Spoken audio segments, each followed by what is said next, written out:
Quand j'ai commencé les essais sur cet appareil, j'avais l'impression d'être face à un cheval sauvage, car la configuration de l'avion est totalement inédite. Quand j'en parle au personnel du contrôle au sol, ils se demandent toujours quel genre de machine j'ai bien pu inventer. Mais s'il parvient à surmonter tous ces obstacles, il aura concrétisé un rêve aussi vieux que le vol motorisé. Les oiseaux le font déjà depuis des dizaines de millions d'années, et l'homme s'apprête à en faire autant.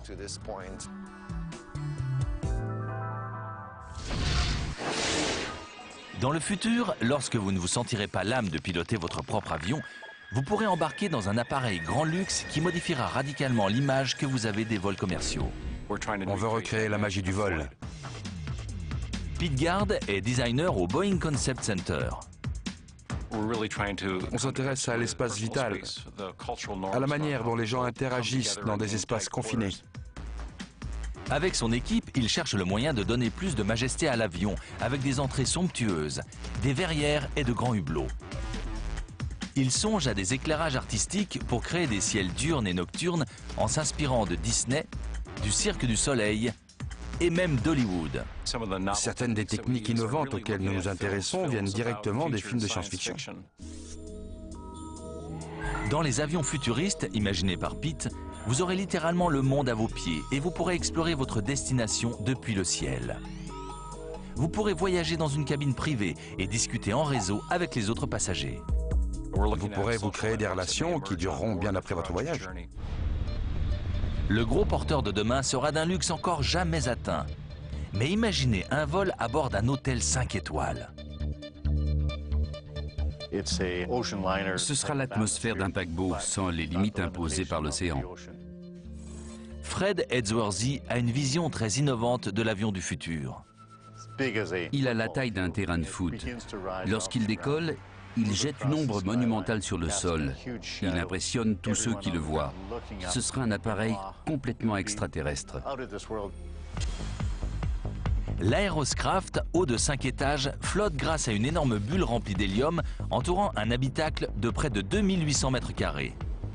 Ce sera le Queen Mary du ciel, capable de vous emmener là où aucun paquebot ne peut aller. Imaginez un véhicule de tourisme grand luxe de 100 tonnes, flottant à très basse altitude au-dessus des plaines de l'Afrique du Sud et vous permettant d'observer les animaux avec une nuisance sonore minime ou au-dessus de l'Amazone. Ce vaisseau peut flotter au ras du sol ou s'élever à plus de 3000 mètres pour offrir des panoramas incomparables. Vous pourrez admirer des villes à 8000, 10 000, voire 12 000 pieds d'altitude. Ce sera une expérience très prisée. Comme les paquebots les plus luxueux, l'Aeroscraft sera une destination à lui tout seul. Quand vous serez lassé d'admirer le paysage à travers les immenses baies vitrées, il vous proposera des restaurants, des cinémas, des cabines de luxe. Cela n'a plus rien à voir avec les dirigeables de l'ancien temps. Pour contrôler un dirigeable traditionnel, il faut un grand nombre de personnes au sol. Pour éviter cela, l'Aeroscraft est équipé d'un système de contrôle de la flottabilité. L'énorme masse de l'Aeroscraft se maintient en l'air grâce au gaz utilisé, l'hélium, qui est plus léger que l'air, et à la portance de ses empennages avant et arrière. Mais le vrai secret de sa réussite, c'est l'utilisation de l'air comme lest. Aspiré et vidé pour modifier le poids, l'air permet d'alourdir suffisamment l'Aeroscraft pour qu'il atterrisse à la verticale. Et lorsque l'appareil n'est pas en vol, il peut vous servir de quartier général où que vous vous trouviez. Vous pourriez transférer votre bureau où vous le désirez. Ce serait très spectaculaire. Les gens vous demanderaient la permission de monter à bord pour visiter votre bureau. Son immense espace intérieur pourra aussi transformer l'Aeroscraft en transport de troupes, de chars ou de forces de combat complètes. Mais aussi en véhicule cargo capable d'emporter des entrepôts entiers de marchandises. Il peut faire office d'énorme soute qui peut accueillir un hôpital. Et comme il vole, plus besoin de passer par un port pour entrer dans un pays. Mais pour les simples voyageurs, l'Aeroscraft est un retour à l'âge d'or des dirigeables, lorsque le luxe n'était pas un vain mot. C'est un peu comme une croisière à bord d'un paquebot. Aujourd'hui, on peut faire revivre ces rêves nés dans les années 30.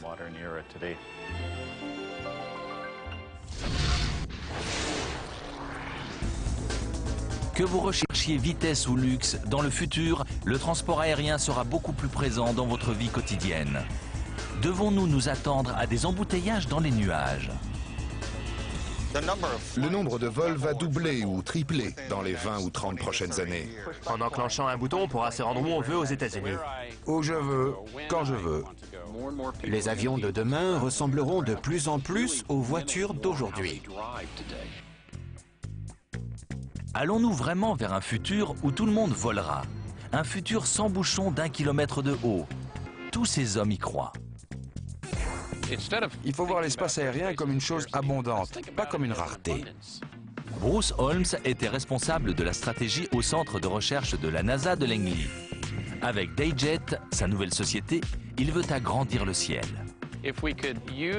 Aujourd'hui, une grande partie de l'espace aérien et des aéroports reste inutilisée. Comment déverrouiller cette abondance? Avec le système actuel, la plupart des 87 000 appareils qui sillonnent quotidiennement le ciel américain ne naviguent qu'entre 31 aéroports. C'est parce que seuls les gros aéroports disposent de tours de contrôle suffisamment modernes pour gérer ce trafic. Mais si le trafic pouvait se réguler de lui-même? De nos jours, les avions intègrent de plus en plus les systèmes qui étaient autrefois au sol avec un effet très significatif. La régulation du trafic à partir des avions signifie la mise en place d'un nouveau système de navigation par satellite, mais aussi de systèmes de surveillance météo embarqués et d'un matériel de communication ultramoderne. Le résultat, des avions qui peuvent communiquer et calculer eux-mêmes leur plan de vol. Cela nous permettra de disposer de toutes les informations et de concevoir l'espace aérien d'une manière totalement inédite. Tout d'abord, cela permettra de se libérer du carcan des gros aéroports régionaux et d'atterrir où l'on voudra. De plus, beaucoup plus d'avions pourront se partager le même coin de ciel. Au XXe siècle, les couloirs aériens faisaient 13 km de large. Pourquoi ne pas réduire leur largeur à quelques dizaines de mètres? La navigation par satellite rend cela possible. Le transport aérien de demain ne dépendra plus d'un système de régulation basé sur un réseau de radars au sol, mais d'un système par satellite, dans lequel les données circuleront sous format numérique. Plus le système de régulation du trafic aérien sera avancé, moins les pilotes auront de travail. D'ailleurs, vous en savez déjà suffisamment pour piloter les avions de demain. Si vous arrivez à vous servir d'un téléphone portable, vous pouvez maîtriser les systèmes de l'espace aérien numérique du futur. Et au cours des prochaines décennies, l'inspiration pour les avions du futur viendra peut-être de créatures très anciennes. Personne n'avait jamais pensé à voler en utilisant les mouvements péristaltiques.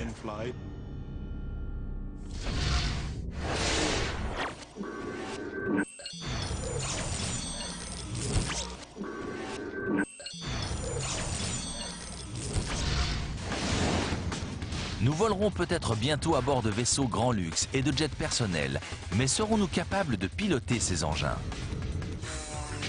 Le plaisir du vol sera-t-il toujours réservé aux pros qualifiés pour le vol aux instruments? Gordon Pratt travaille sur des systèmes d'affichage et de commande qui permettront à n'importe qui de piloter, sans exception. Je l'ai fait essayer à un enfant de 10 ans, et il a réussi une approche complète aux instruments jusqu'à la piste sans aucune vision sur l'extérieur. Comment un élève de primaire peut-il piloter un avion? Grâce à un système d'affichage informatisé baptisé l'autoroute du ciel. Le système analyse automatiquement les données fournies par les divers instruments. Altimètre, boussole, vitesse. Oubliez les cadrans.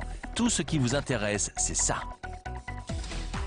On pilote l'avion par le biais des symboles affichés. Le système calcule les virages, les manœuvres d'approche, il corrige les effets du vent et il indique quand il faut monter et descendre. Le système prend en compte des données telles que le trafic, le temps et le terrain et résume le tout en un itinéraire facile à suivre. Vous n'avez qu'à respecter la trajectoire virtuelle, comme quand vous suivez votre voie sur la route. Même dans sa forme primitive, le système rend le pilotage facile, amusant et d'une sécurité à toute épreuve. Dans le sud-est de l'Alaska, on dénombrait un accident mortel en avion tous les 9 jours à cause du terrain montagneux. Depuis la mise en place de notre système, il n'y a plus eu un seul accident de cette nature depuis 5 ans. À terme, l'avion sera totalement automatisé. Si le pilote n'est plus capable de diriger l'avion, le système calculera automatiquement un itinéraire jusqu'à un aéroport doté d'un service médical. Il volera jusque-là, atterrira, freinera automatiquement et roulera jusqu'au terminal. Cet appareil qui peut prendre les commandes à la place du pilote nous donne un aperçu de la prochaine génération d'avions sans pilote ou drones qui seront capables d'accomplir seuls des tâches cruciales et dangereuses.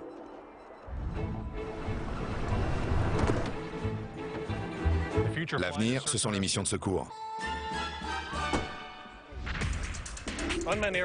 Les drones aideront les forces de l'ordre à retrouver les randonneurs perdus ou les enfants disparus dans des terrains difficiles d'accès et dangereux pour nos hommes. Les villes s'agrandissent, la population augmente, les budgets diminuent. Il y a de plus en plus de terrains à couvrir et de citoyens à protéger. Le comté de Los Angeles fait plus de 10 000 km² et compte plus de 9 millions d'habitants. Toutes les semaines, des gens se perdent et leurs proches nous appellent à la rescousse afin que nous les aidions à les retrouver. Ils seront secourus par un petit avion sans pilote ultra léger comme le Skyseer. Un outil high-tech conçu pour être contrôlé par une personne seule.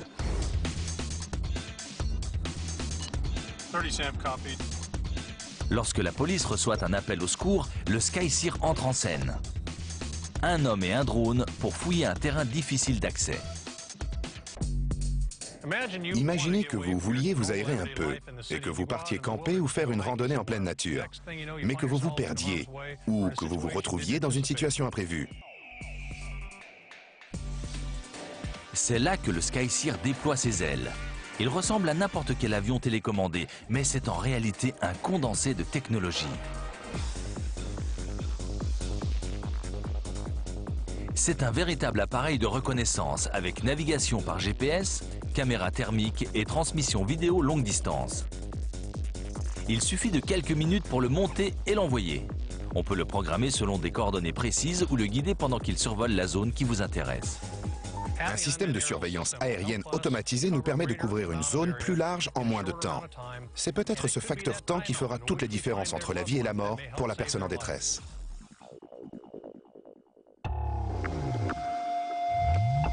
Le Skyseer peut voler très haut, voire de nuit et planer en silence, ce qui en fait un appareil idéal pour des missions furtives. Il peut également surveiller de grandes zones désertes et lancer l'alarme au premier signe suspect. Cette technologie nous permet de protéger plus efficacement notre territoire. Il ne coûte que 22 000 €, soit infiniment moins qu'un hélicoptère, et offre un avantage du point de vue économique comme du point de vue tactique. Bientôt, on trouvera un drone dans chaque voiture de police, ce qui nous permettra d'améliorer la qualité de nos services à la population.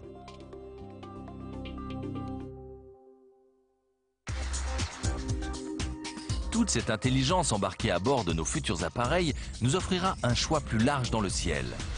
Lorsque vous monterez en avion, vous ne serez plus obligé de vous entasser dans un gros porteur géant. Vous pourrez bientôt moduler votre vol selon vos convenances. Vous aurez d'autres choix que les gros autobus volants d'aujourd'hui. Vous pourrez voler dans un avion comme celui qui est derrière moi. Les jets ultra-légers, comme l'Eclipse, seront peut-être la meilleure solution pour parcourir les futures autoroutes du ciel. C'est une vision de l'aviation bien plus personnelle que ce que les gens connaissent aujourd'hui. Petits et peu coûteux à faire voler, les jets ultra-légers peuvent parcourir 2400 km à 640 km/h et sont conçus pour des pistes d'atterrissage très courtes, ce qui permet de se rendre à des endroits qu'aucune compagnie aérienne ne dessert.